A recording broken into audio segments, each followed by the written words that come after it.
The Elves and the Shoemaker by the Brothers Grimm. Hello, this is Natasha, and I'm dropping by with a lovely Christmassy story.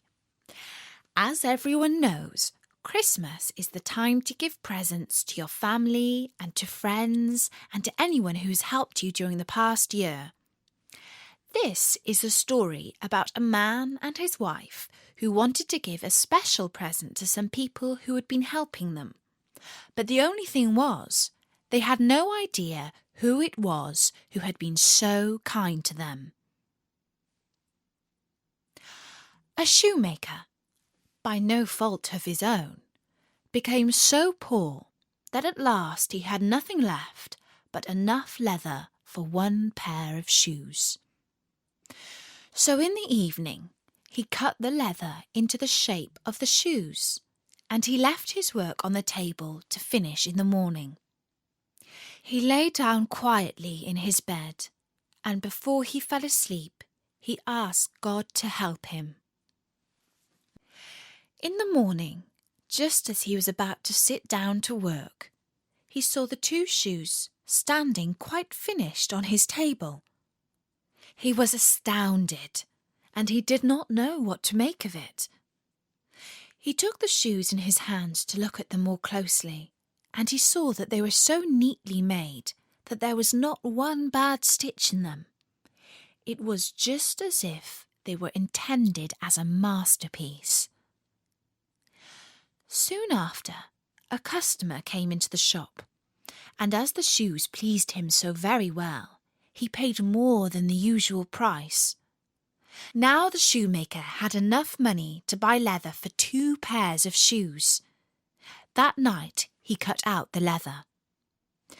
Next morning he was about to set to work with fresh hope for the future, when he saw that the shoes were already made. There was no shortage of customers who wanted the shoes. The shoemaker soon had enough to buy leather for 4 pairs of shoes. The following morning he found the 4 pairs made, and so it went on.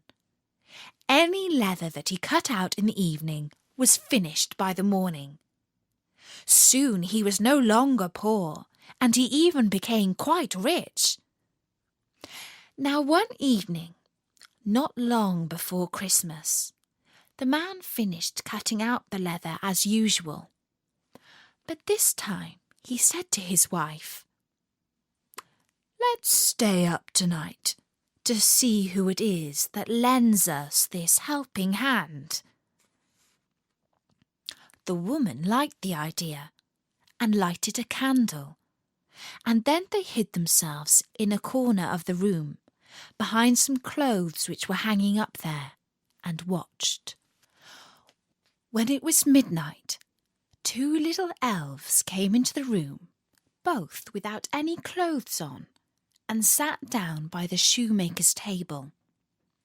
They took all the work which was cut out before them, and began to stitch and sew and hammer so skillfully and so quickly with their little fingers that the shoemaker could not turn away his eyes for astonishment. They did not stop until all was done, and stood finished on the table, and then they ran away quickly. The next morning the woman said, "The little men have made us rich, and we really must show that we are grateful for it. They run about so, and have nothing on, and must be cold. I'll tell you what I'll do.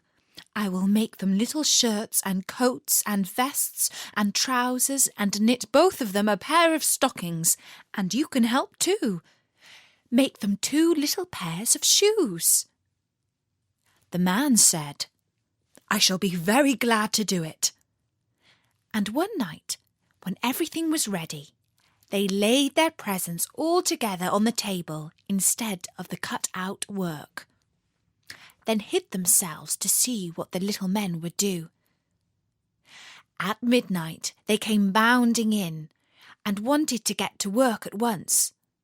But as they did not find any leather to cut out, but only the pretty little articles of clothing, they were at first puzzled.